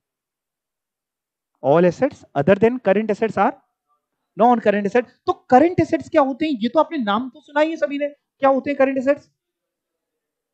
जो बेसिकली ठीक कह रहे हैं कि जो 12 महीने के अंदर रियलाइज हो जाए। वैसे हमारी अकाउंटिंग जो है, हमारा अकाउंट्स जो है, वो कहती है कि भाई हम किसी भी एसेट को करंट एसेट तब मानेंगे जब वो, ये जो कंडीशन आपको दिख रही है, इनमें से अगर वो कोई भी कंडीशन पूरी कर रही है, जो 4 बातें हैं, चारों में अगर वो एसेट कोई भी एक बात भी कम से कम पूरी कर देगा तो हमारे लिए वो करंट एसेट है। तो वैसे एग्जांपल वाइज बात करें तो आप जानते हैं डेटर्स हो गए, स्टॉक हो गया, कैश हो गया, ये सारे हमारे लिए करंट एसेट्स हैं। बहुत सारे एग्जांपल हो सकते हैं, बिल रिसीवेबल हो सकता है। पढ़ के देखते हैं, an asset can be classified as current if it satisfy any of the following, यानी अगर इनमें से कोई भी एक बात भी पूरी करते हैं चारों बातों में से, तो उसको हम करंट एसेट बोलते हैं। सबसे पहली बात, it is expected to realised in or is intended for sale or consumption in the company's normal operating cycle। अब जरा समझिए, पहले तो ये समझिए ये जो ऑपरेटिंग साइकिल होती है ये क्या होती है? नॉर्मल ऑपरेटिंग साइकिल का क्या मतलब है? ऑपरेटिंग साइकिल का मतलब है वो पीरियड जहां पे, कहां से शुरू होता है, जब आपने पैसा लगा के रॉ मटेरियल खरीदा, रॉ मटेरियल खरीदने के बाद वो प्रोडक्शन में जाएगा, WIP में कन्वर्ट होगा, WIP समझते हैं ना, वर्क इन प्रोग्रेस में कन्वर्ट होगा, फिर उसके बाद वो फिनिश प्रोडक्ट में कन्वर्ट होगा, फिर उसके बाद वो माल बिकेगा तो डेटर में कन्वर्ट होगा, फिर डेटर से पैसा मिलेगा, कैश में कन्वर्ट होगा। इसमें जो पूरा समय लगता है ये होती है एक नॉर्मल ऑपरेटिंग साइकिल। ये हो सकता है किसी व्यापारी की 12 महीने की हो, किसी की 12 महीने से कम की हो, किसी की 12 महीने से ज्यादा की हो। जैसे वाइन वगैरह का बिजनेस, इनकी नॉर्मल ऑपरेटिंग साइकिल 1 साल से ज्यादा की होती है, क्योंकि जितनी पुरानी होती है उतना अच्छा होता है। चावल, राइस वगैरह, तो जो ब्रांडेड कंपनीज हैं, इंडिया गेट या जो भी आज की तारीख में बहुत सारी हैं, तो वो लोग नॉर्मली चावल को ना स्टॉक करते हैं, उसको एज करते हैं, उसको रखते हैं। उनका एड वगैरह भी आता था, एज्ड अबाउट 1.5 साल रख के हम बेच रहे हैं, जितना पुराना चावल उतना अच्छा। तो जाहिर सी बात है जब वो इतना रख के बेच रहे हैं तो उनकी ऑपरेटिंग साइकिल बड़ी हो जाती है। कुछ व्यापारी होते हैं जिनकी ऑपरेटिंग साइकिल बहुत कम होती है, जैसे चाट का ठेले वाला, वो सुबह जाता है मंडी, आलू खरीदता है, धनिया खरीदता है, पुदीना खरीदता है, दोपहर में बनाता है, शाम को पसीना चुहा करके वही बेच देता है, पैसे मिल जाते हैं। जाहिर सी बात है उसकी ऑपरेटिंग साइकिल बहुत कम है। तो हम लोग करंट एसेट किसको बोल रहे हैं? हर वो एसेट जो हमें लगता है कि हमारी नॉर्मल ऑपरेटिंग साइकिल के अंदर रियलाइज हो जाएगा। बट होता क्या है वो सुन लो। ऑपरेटिंग साइकिल लोगों को निकालना मुश्किल लगता है, तो लोगों ने उसको नाम दे दिया कि वो चीज जो 12 महीने के अंदर अंदर रियलाइज हो जाए, एक रिपोर्टिंग डेट के विद इन आपकी रियलाइज हो जाए। समझ में आए? वो भी अगला पॉइंट आपको मिलेगा तीसरा। और सेकंड क्या है सर?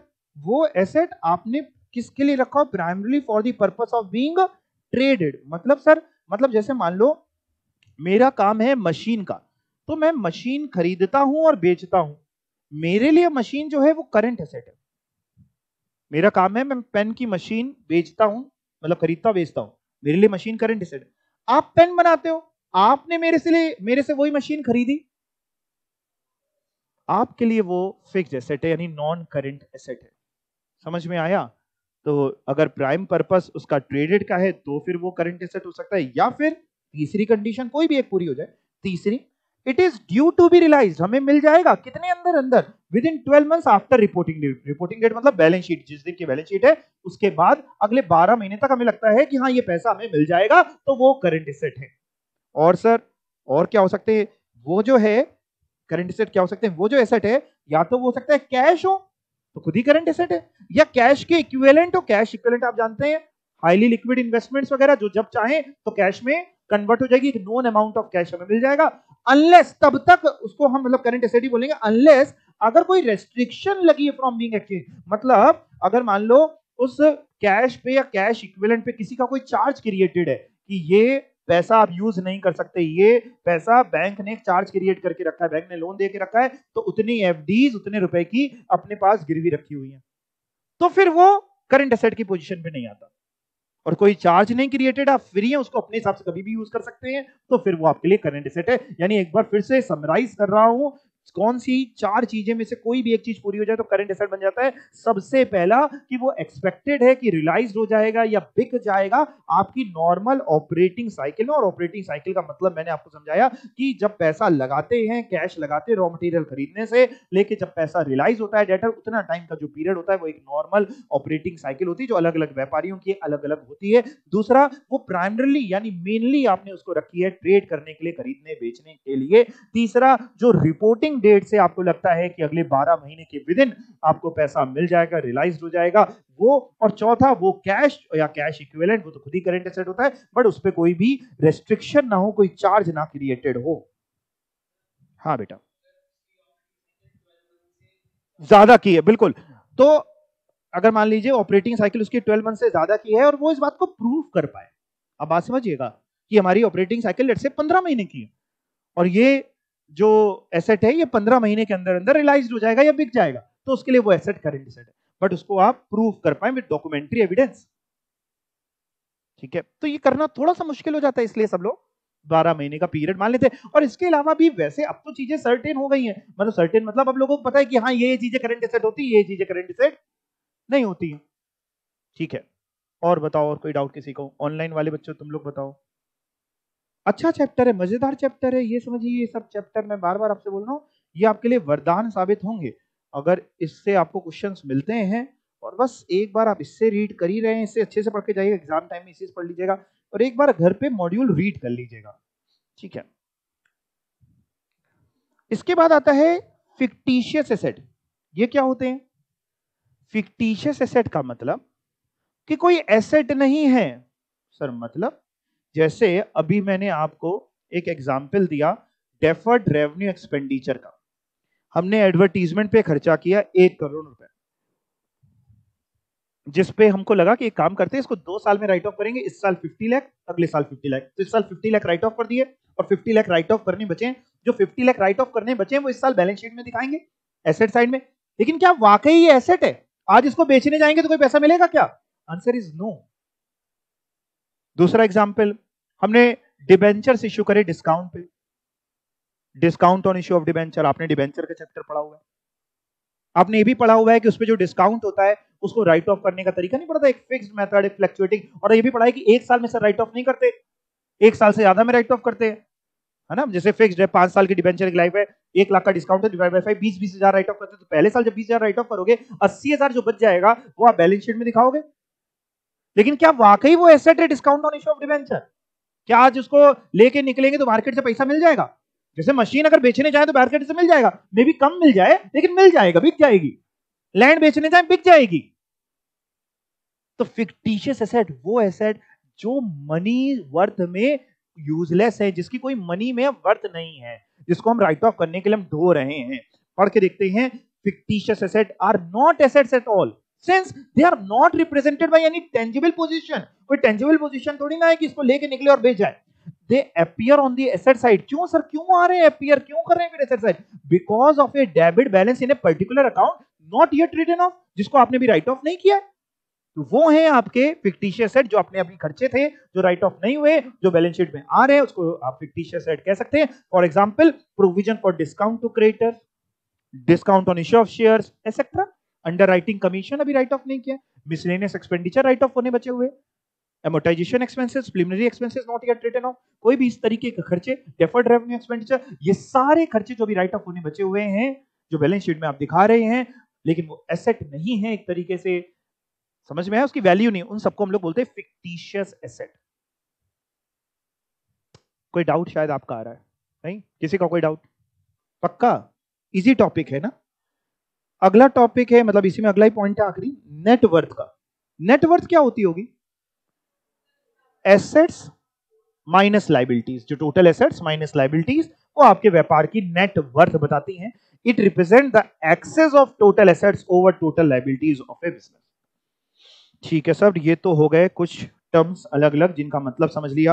अब सीखने जा रहे हैं, दो तरीके की एंट्री के सिस्टम होते हैं, एक सिंगल एंट्री और एक डबल एंट्री।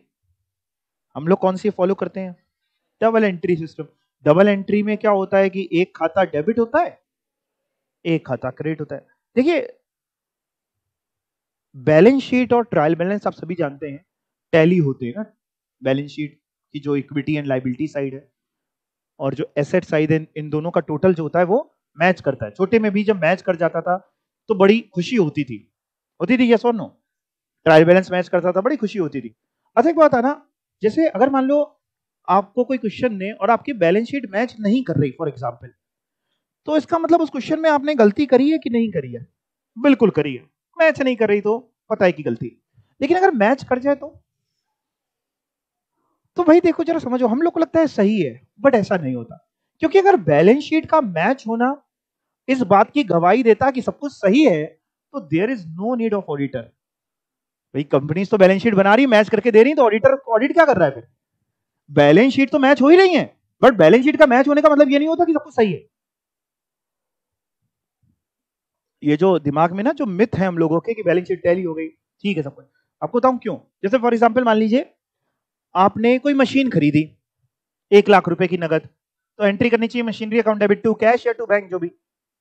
आपने ऑल टुगेदर एंट्री ही नहीं करी, आपने एंट्री ही स्किप कर दी, भूल गए, may be deliberately, may be innocently, आप भूल गए, तब भी आपका टीबीएल मैच हो जाएगा, तब भी बैलेंस शीट मैच हो जाएगी, क्योंकि ना डेबिट एस्पेक्ट लिखा ना क्रेडिट एस्पेक्ट। और बैलेंस शीट जो मैच होती है, इसमें कोई जादू या भगवान का हाथ नहीं, ये हम ही लोग मैच करा रहे हैं। ऐसा कहना नहीं चाहिए सब कुछ करा भगवान रहे, भगवान नाराज ना होए, लेकिन आप देखिए हम ही लोग क्यों करा रहे हैं, क्योंकि जब हम लोग जनरल एंट्री कर रहे होते हैं तो उतने ही अमाउंट से डेबिट कर रहे होते हैं, एक फिगर को, किसी खाते को, किसी भी खाते को डेबिट कर रहे हो और उसी से क्रेडिट कर रहे होते, सेम अमाउंट होता है ना। कभी ऐसा तो होता नहीं कि हमने एंट्री कर दी Ram account debit 1 lakh to sale 90,000 entry हो गई, ये तो एंट्री गलती है।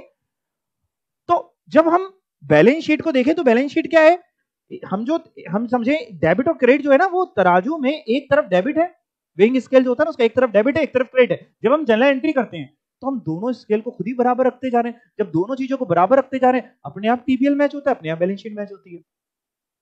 इतनी बात आपके दिमाग में गई। तो ये डबल एंट्री सिस्टम। एक होता है सिंगल एंट्री। सिंगल एंट्री में यानी आप कोई एंट्री नहीं कर रहे, आप केवल ट्रांजैक्शंस को जस्ट रिकॉर्ड कर रहे हैं, जिससे लोगों को बड़ी दिक्कत हो सकती है, रीजन में पता ही नहीं चल पाएगा कि क्या हुआ क्या नहीं हुआ। तो जैसे कि पहले के लोग बही खाते बनाया करते थे, वो एक तरीके से सिंगल एंट्री सिस्टम हुआ करता था। ठीक है, पढ़ के देखते हैं सिंगल एंट्री डबल एंट्री।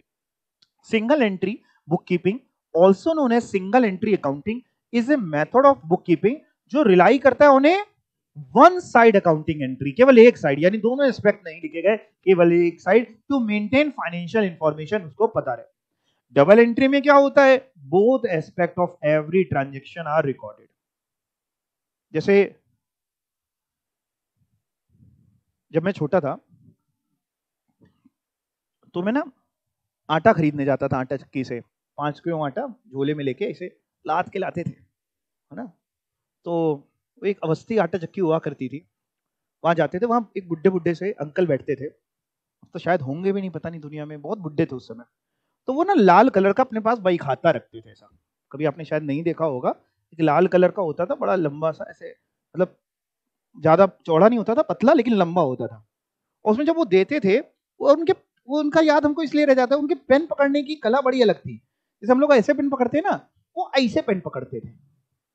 और फिर जब वो आटा देते थे, कहते थे भी रुको, 10 किलो आटा दिया, लेट्स से 100 रुपए, उसमें तो बड़ा सस्ता जमाना था, 100 रुपए, और फिर देते थे। तब तो पता नहीं, तब तो छोटे थे, तो अब समझ आता है वो क्या कर रहे थे। वो सिंगल एंट्री, वो केवल ये रिकॉर्ड कर ले रहे थे कितने का आटा बिका, टोटल करना होता कि इतना गले में पैसा होना चाहिए, बात खत्म। उनको जितनी फाइनेंशियल इंफॉर्मेशन चाहिए, वो जर्नल एंट्री थोड़ी ना पास कर रहे थे। तो सिंगल एंट्री मींस आप केवल फाइनेंशियल इंफॉर्मेशन का एक एस्पेक्ट रिकॉर्ड कर ले रहे हैं, जिससे आपको आपके मतलब की चीज पता चल जाए। ठीक है ना, तो ये है सिंगल एंट्री। और एडवांटेज और लिमिटेशन के लिए मैंने क्या लिखा हुआ है, क्या आप इससे पढ़ेंगे? ठीक है, अब कुछ अकाउंटिंग के कॉन्सेप्ट्स की हम लोग बात करने जा रहे हैं। अकाउंटिंग कॉन्सेप्ट, जिसमें एक हुआ एक्रूअल कॉन्सेप्ट, अभी आपको सिखाया कि 2 बेसिस होते हैं नॉर्मली अकाउंटिंग के, एक कैश बेसिस होता है और एक एक्रूअल बेसिस होता है। तो एक्रूअल कॉन्सेप्ट यही कहता है कि आपने भले ही क्रेडिट में ट्रांजैक्शन किया हो या कैश में किया हो, आपको उसको लिखना पड़ेगा एज एंड व्हेन, जब भी वो ड्यू होता जा रहा है तो आपको वो ट्रांजैक्शन रिकॉर्ड करना जरूरी है। पढ़ के देखते हैं। An accrual is a journal entry that is used to recognise revenue and expenses that have been earned or consumed respectively and for which related cash amounts have not yet been received or paid out। हो सकता है अभी आपको उसका cash ना मिला हो, या खर्चा है तो ना आपने दिया हो, लेकिन अगर आपने इस साल रॉ मटेरियल खरीदा है, भले उधार में खरीदा, तो एक्रूअल कहता है कि भाई इसी साल का खर्चे में उसको दिखाओ, ना कि अगले साल में। वहीं पे कैश वाला क्या कहता है, कैश सिस्टम कहता है अच्छा इस साल खरीदा उधार में, अभी पेमेंट नहीं किया तो इस साल मत दिखाओ, पेमेंट कब करोगे, हमने कहा अगले साल, कह रहा अगले साल खर्चा दिखाना। तो एक्रूअल में क्या होता है, एक्रूअल में हमें पता चलता रहता है कि ये सारी इनकम इस साल की है, ये सारे खर्चे इस साल के हैं, जो कैश बेसिस में हमें नहीं पता चल पाता। दूसरा होता है कॉन्सेप्ट कंजर्वेटिज्म। कंजर्वेटिज्म कॉन्सेप्ट क्या होता है, सुना है कभी आप लोगों ने? क्या? बिल्कुल ठीक, बिल्कुल सही आप कह रहे हैं। यानी कंजर्वेटिज्म कॉन्सेप्ट क्या होता है, कंजर्वेटिज्म भी कंजर्वेटिव सुना होगा ना, ये इसकी बड़ी कंजर्वेटिव सोच है। वैसे अकाउंट्स में कंजर्वेटिज्म का कॉन्सेप्ट ये कहता है कि देखिए, अगर आपको लग रहा है कि आपका कोई खर्चा हो गया है या होने वाला है या कोई नुकसान होने वाला है, तो अकाउंटिंग कहती है सर आप उसको रिकॉर्ड कर लीजिए। लेकिन ऑन दी अदर साइड जब रेवेन्यू की बात करते हैं, सेल की बात करते हैं, इनकम की बात करते हैं, तो कोई भी रेवेन्यू जब तक सर्टेन ना हो जाए तब तक रिकॉर्ड ना करिए। मतलब मान लीजिए छोटा सा एग्जांपल, मान लीजिए आप एसी बेचते हैं। अब एक बंदा आपके पास आया, उसने एसी के रेट आपसे पूछे, आपने बताया कि 40,000 का एसी है। उसने कहा सर संभाल के रखिएगा, अभी 10 दिन बाद आऊंगा, एसी खरीद लूंगा आपसे, एसी ले जाऊंगा, सर दीजिएगा नहीं किसी को। आपने कहा ठीक है, ऐसे भी कौन सा बिकी रहा है हमारा। अब जैसे वो किया कि आप एंट्री कर सकते हैं, सेल रिकॉग्नाइज कर लें, वो वादा करके गया है, नहीं साहब अभी वो सर्टेन नहीं, या तो एडवांस दे जाता या कुछ इस तरीके का हो जाता कि हाँ माल बिकेगा ही, तो हम रिकॉर्ड कर सकते हैं। तो कंजर्वेटिज्म मींस कोई एक्सपेंस अगर आपको लग रहा है कि भाई हो गया है या होगा, जिसका होना आपको ज्यादा सही लग रहा है, उसको आप रिकॉर्ड कर लीजिए। रेवेन्यू जब तक सर्टेन ना हो जाए तब तक रिकॉर्ड नहीं करना है। पढ़ के देखते हैं। Revenue is only recognised when there is a reasonable certainty that it will be realised. जब आपको रीजनेबल सर्टेनिटी हो कि हाँ ये पैसा हमको मिलेगा, रियलाइज होगा या माल बिकेगा। Whereas expenses are recognised sooner, उतनी जल्दी कब? जब रीजनेबल पॉसिबिलिटी इंकर्ड हो जाए कि हाँ ऐसा हुआ और एक लायबिलिटी इंकर्ड है या एक एक्सपेंस है जो हमें करना पड़ेगा। ये होता है कंजर्वेटिज्म। छोटे में कभी आपने अकाउंट्स में डेप्रिसिएशन वगैरह का चैप्टर पढ़ा था? डेप्रिसिएशन के अलग अलग, आप शायद साइंस साइड से है ना, टेंशन ना लीजिए, हम डेप्रिसिएशन नहीं पढ़ा रहे हैं यहाँ पे। अलग अलग मेथड्स होते थे डेप्रिसिएशन के, एक एसएलएम बेसिस, डब्ल्यूडीवी मेथड, बहुत सारे मेथड्स होते थे। अच्छा मान लीजिए सपोज करिए हम अपना ट्रेडिंग पीएनएल वगैरह फाइनेंशियल स्टेटमेंट्स बना रहे हैं और हम डेप्रिसिएशन दिखा रहे हैं पीएनएल में, और इस साल हमने लगाया एसएलएम पे, तो क्या हम ऐसा कर सकते हैं अगले साल डब्ल्यूडीवी लगा दें, फिर अगले साल एसएलएम कर दें, फिर एसएलएम फिर डब्ल्यू, जब जो मन हो तो कर ले? नहीं, ये सही नहीं है। आप जो भी अकाउंट्स में मेथड यूज कर रहे हैं उस पे कंसिस्टेंसी रखनी बड़ी जरूरी है। यानी आप उसको ऐसा नहीं कर सकते कि साल डेढ़ साल हर साल चेंज करें, या फिर जैसे स्टॉक का वैल्यूएशन होता है, स्टॉक में शायद आपने सुना हो लीफो फीफो वगैरह मेथड्स होते हैं, है ना, स्टॉक को वैल्यूएशन के, last in first out, first in first out, तो एवरेज मेथड बहुत सारे होते हैं उसमें। तो अब आप ऐसा नहीं कर सकते कि आपने इस साल कोई मेथड फॉलो किया, अगले साल कोई और मेथड फॉलो किया। आपको नॉर्मली एक ही मेथड को फॉलो करना चाहिए। ये बोलता है आपका कंसिस्टेंसी का कॉन्सेप्ट। क्या कहता है? Once a business chooses to use specific accounting method, एक बार आपने जो भी मेथड चूज किया, it should continue using it on a go forward basis, यानी उसी को यूज करना है। तो सर एक बात बताइए, पूछो बेटा, सर हम लोग ने एक बार जो मेथड यूज कर लिया उसको कभी चेंज नहीं कर सकते? देखो, चेंज करना नहीं चाहिए, लेकिन अगर आपको ऐसा लगता है कि आज ये मेथड चेंज करना जरूरी है और चेंज करके अकाउंटिंग एक बेहतर पिक्चर दिखा पाएगी, एक ट्रू एंड फेयर व्यू आ पाएगा, यानी बेटरमेंट के लिए अगर आपको चेंज करना पड़े आप चेंज कर सकते हैं। बस उसका एक डिस्क्लोजर, एक नोट देना होता है कि हमने ये चेंज किया, क्यों किया, इसको चेंज करके क्या फर्क आया। जैसे फॉर एग्जांपल हम डेप्रिसिएशन हर साल एसएलएम पे लगाते थे, बट हमें लग रहा है डब्ल्यूडीवी ज्यादा अच्छा मेथड है, तो हमें बताना पड़ेगा कि इससे क्या फर्क आया कि अगर एसएलएम लगाते तो मेरे प्रॉफिट्स इतने होते, डब्ल्यूडीवी लगाए तो इतने। ये एक डिस्क्लोजर हमें देना पड़ेगा। तो वैसे नॉर्मली आप जो लगा रहे हैं हर साल वही फॉलो करें। कभी अगर आपको ऐसा लगा कि नहीं भाई ये मेथड फॉलो करना से बेटर है ये वाला मेथड, तो आप चेंज कर सकते हैं, वो मैंने यहाँ पे नहीं लिखा है, ठीक है। इसके अलावा आता है economic entity concept. Economic entity concept, या जिसको आप बचपन में सेपरेट एंटिटी कॉन्सेप्ट के हिसाब से भी पढ़ते हैं, यानी बिजनेसमैन अलग है और बिजनेस अलग है। हम लोग बुक्स में एंट्री जो करते हैं वो किसके नजरिए से करते हैं? बिजनेस कर रहा होता है कि बिजनेसमैन कर रहा होता है? किसके नजरिए? बिजनेस। तभी जब देखिए, तभी क्या होता है, सपोज करिए भले ही सोल प्रोप्राइटरशिप हो, सोल प्रोप्राइटरशिप में मैंने अपना पैसा बिजनेस में लगाया, कैपिटल लगाई, तभी क्या होता है, कैपिटल लगाने पे बिजनेस में एंट्री क्या होती है? कैश अकाउंट डेबिट, रहने दीजिए, आप कैपिटल अकाउंट डेबिट कर रहे थे, cash account debit to capital, है ना। अब वो टू कैपिटल मींस हम लोग इसीलिए उसको लायबिलिटी फॉर्म में क्यों दिखा रहे हैं? To capital equity and liability side में ले जाते हैं, क्यों? क्योंकि बिजनेस के नजरिए से तो वो लायबिलिटी है टुवर्ड्स इट्स ओनर। तो बिजनेस अलग है और बिजनेसमैन अलग है। The transaction of a business are to be kept separate from those of its owner. और फिर है going concern concept. Going concern concept क्या होता है कि हम लोग अकाउंटिंग करते हैं ये मानते हुए कि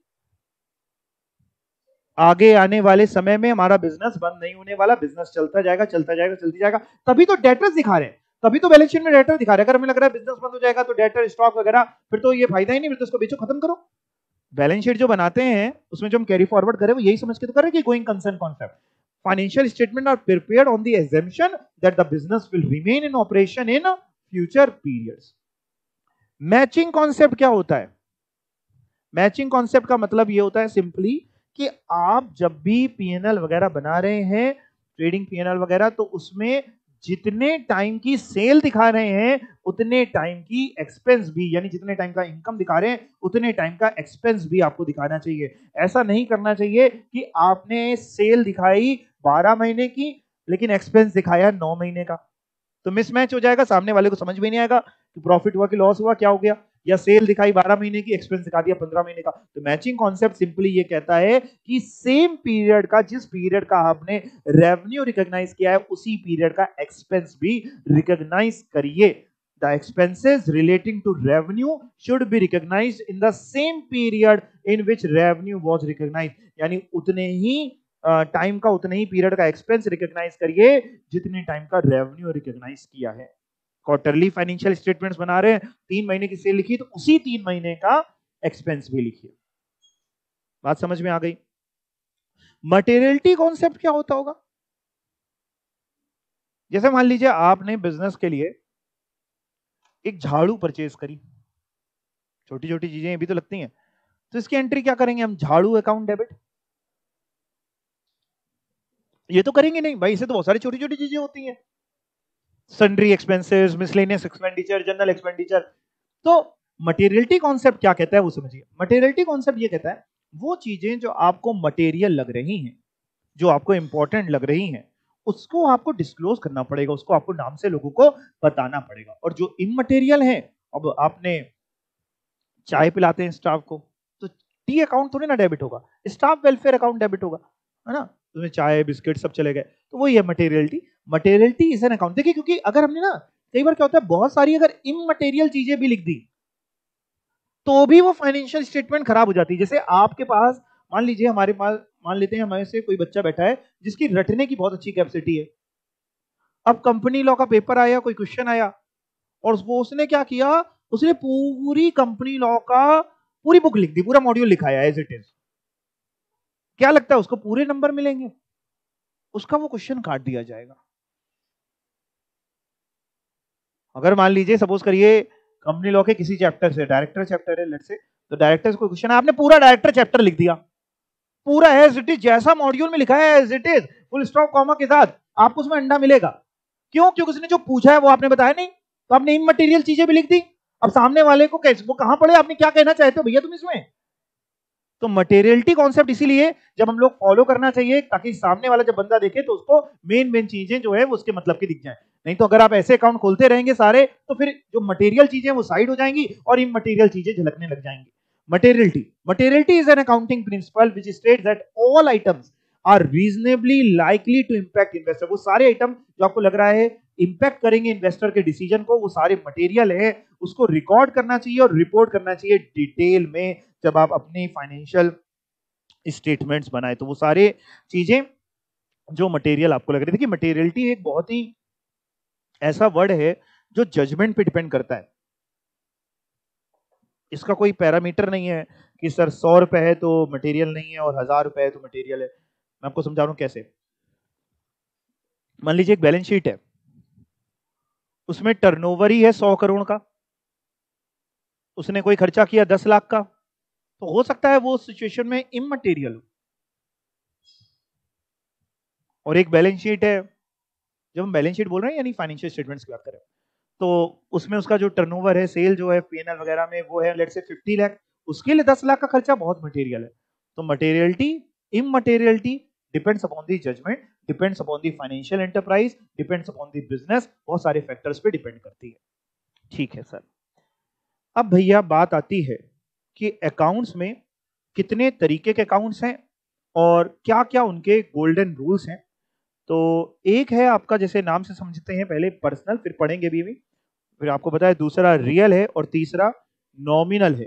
चलिए पढ़ के देखते हैं।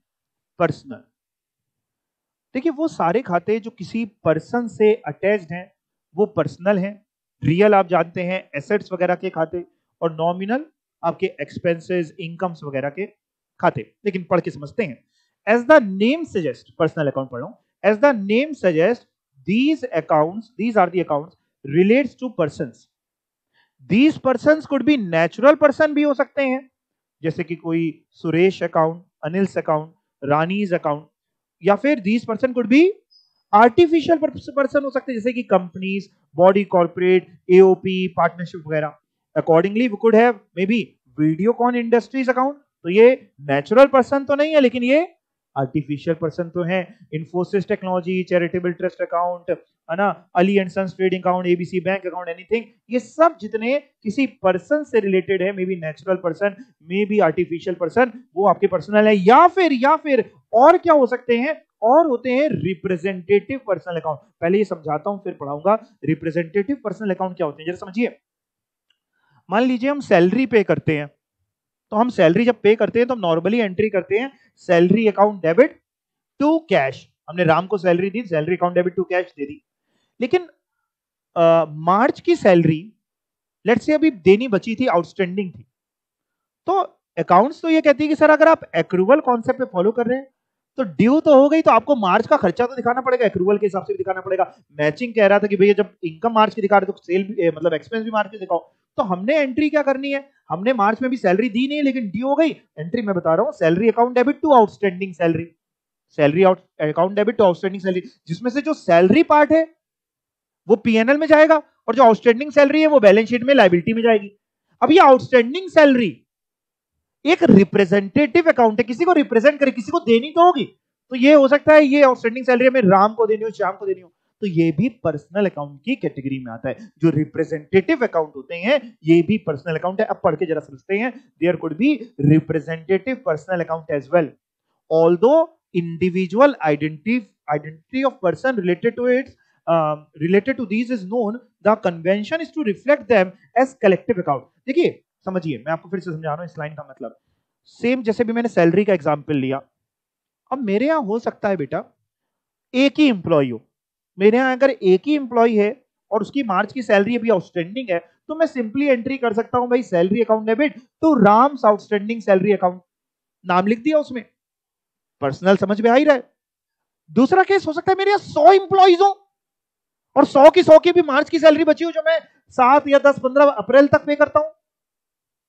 अब 100 इंप्लॉइज हैं, अगर मैं 100 का नाम लिखने लगा, salary account debit to Ram's outstanding salary, to Shyam's outstanding salary, to Ghanshyam outstanding salary, तो अगेन इतनी सारी एंट्रीज, इतने सारे खाते नए खोलने पड़ जाएंगे, अगेन इमटेरियल हो जाएगा। तो इतने सारे खाते नहीं खोलते जाते, इन सबकी जगह एक कलेक्टिव अकाउंट बना दिया जाता है, आउटस्टैंडिंग सैलरी अकाउंट। इस आउटस्टैंडिंग सैलरी में राम की भी है, श्याम की भी है, मोहन सोहन जितने भी लोग हैं उन सबकी है। तो लेकिन वो उसके पीछे अगर देखें, पर्दे के पीछे, तो उसके पीछे कोई ना कोई रिप्रेजेंटेटिव है ना जिसको हमें देनी होगी, तभी वो पर्सनल अकाउंट की कैटेगरी में आता है। तो कह रहा है, फिर से पढ़ रहा हूं ये लाइन, ऑल्दो इंडिविजुअल जो आइडेंटिटी होती है पर्सन की वो आपको पता होती है, लेकिन कन्वेंशन क्या है, ट्रेडिशन क्या चला जा रहा है, हम इसको बुक्स में बैलेंस शीट में कैसे दिखाएंगे, हम कलेक्टिव अकाउंट के तरीके दिखाएंगे। क्यों? क्योंकि अगर हम लायबिलिटी साइड सबका अलग अलग नाम से दिखाने लगे, राम आउटस्टैंडिंग सैलरी दिखा रहे हैं, फिर उसके नीचे लायबिलिटी साइड में करंट लायबिलिटी में श्याम आउटस्टैंडिंग मोहन, 100 नाम आ गए तो बैलेंस शीट तो ऐसे ही बड़ी हो जाएगी और फिर बैलेंस शीट का कोई पर्पस सॉल्व नहीं हो पाएगा। क्योंकि लोगों को इससे मतलब नहीं कि कौन से इंप्लॉय की सैलरी आउटस्टैंडिंग है, लोगों को इससे मतलब है कि टोटल कितनी आउटस्टैंडिंग है। Example, when salary is payable to employees we know how much is payable to each of them, ये हमें पता है, बट कलेक्टिवली हम उस अकाउंट को may be outstanding salary account या may be salary payable account बोल सकते हैं।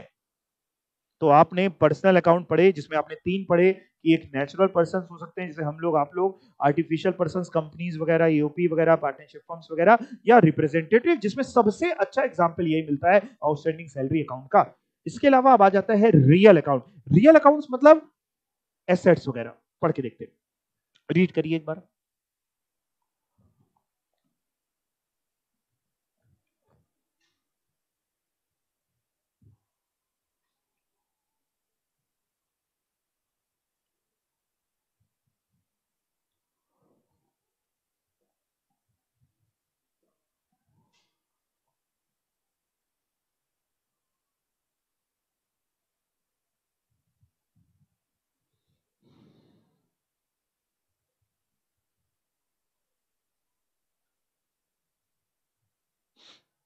इसके नीचे भी है, ये भी है, देखिए क्या है, पढ़ते हैं।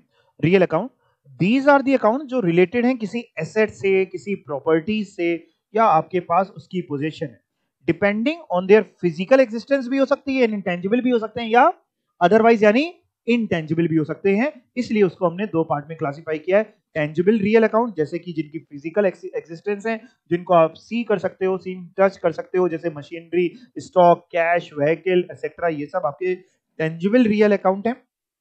और इनटेंजिबल हो सकते हैं, these represent position of properties जिनकी कोई फिजिकल एग्जिस्टेंस नहीं है, लेकिन तब भी आप उनको मनी के टर्म्स में मेजर कर सकते हो, जैसे कि goodwill, trademark, patent, copyright, intellectual property right etcetera.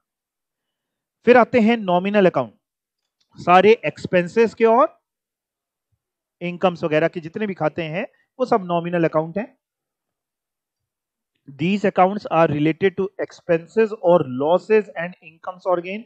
Example, salary, wages account, rent rate account, travelling expense, commission received, loss by fire, etcetera etcetera etcetera भी लिख लो, जैसे इंटरेस्ट रिसीव्ड हो सकता है, जितने भी इस तरीके की चीजें हैं ये सब नॉमिनल अकाउंट में आते हैं। इन तीनों अकाउंट के रूल्स होते हैं, गोल्डन रूल्स ऑफ अकाउंटिंग जिनको बोलते हैं। याद है किसी को क्या?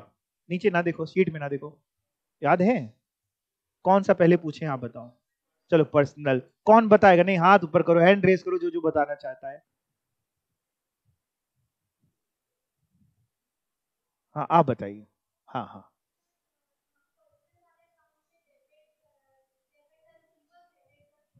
ठीक है, सभी लोग सहमत हैं, debit the receiver, credit the giver. अब बात करते हैं नॉमिनल अकाउंट, आप बताइए नॉमिनल। वैष्णवी पक्का? ये गलत बता रही है, ऐसा लग रहा है। नॉमिनल में बता रही डेबिट वॉट का। हाँ आप बताइए बताइए बताइए। हाँ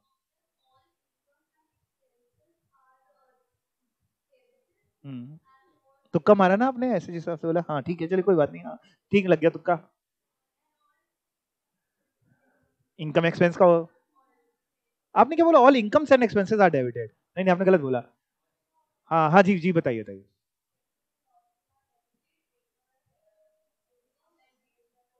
यानी debit all expenses and losses, credit all income and gains. और अब बचता है रियल अकाउंट। रियल अकाउंट का गोल्डन रूल, ठीक है, debit what comes in, credit what goes out. ठीक है, अब पढ़ के देखते हैं। तो golden rules of accounting, debit the receiver that is who owes business, और credit the giver that is for the business owner. जिसमें आप केवल इतना भी याद कर लेंगे जो बचपन से आपने याद किया हुआ है, debit the receiver, credit the giver.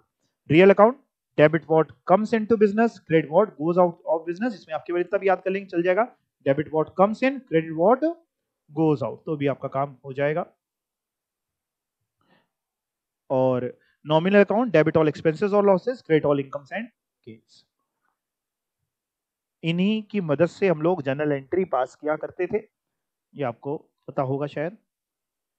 कुछ कुछ तो टीचर मैंने देखे हैं स्कूल के जो सारी जनरल एंट्री केवल ये रियल के रूल से फॉलो करा देते हैं।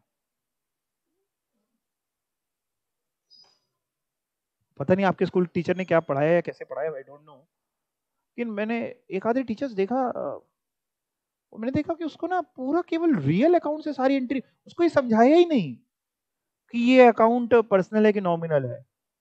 आप लोग के स्कूल में समझाया गया होगा, आपके में भी नहीं समझाया था। कौन सा स्कूल था? रियल से पूरा करा दिया मैम ने। मैं शायद वहां पे ज्योति मैम है, क्या नाम है?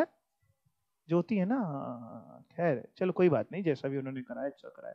देखिए है क्या, तरीका क्या होता है, गलत है वैसे, ये ऐसा करना नहीं चाहिए। क्योंकि बचपन से ही ना बेस अगर क्लियर नहीं होगा ना, तभी अकाउंट्स में दिक्कत आती है। तो होता क्या है, मैं आपको समझाऊं सभी को, अब तो आप बड़े हो गए, आप समझ जाएंगे जल्दी। जब भी कोई भी हम लोग, तरीका क्या होता है जनरल एंट्री करने का, जो किसी, मान लीजिए मेरे पास अगर कोई 11th क्लास का बच्चे को मैं समझा रहा हूँ, तो मैं कैसे समझाऊंगा? इसका सिंपल तरीका है कि जब भी कोई आप ट्रांजेक्शन की बात करते हैं, तो उसमें सबसे पहले हम लोग ये ढूंढते हैं कि कौन से दो अकाउंट इन्वॉल्व हैं।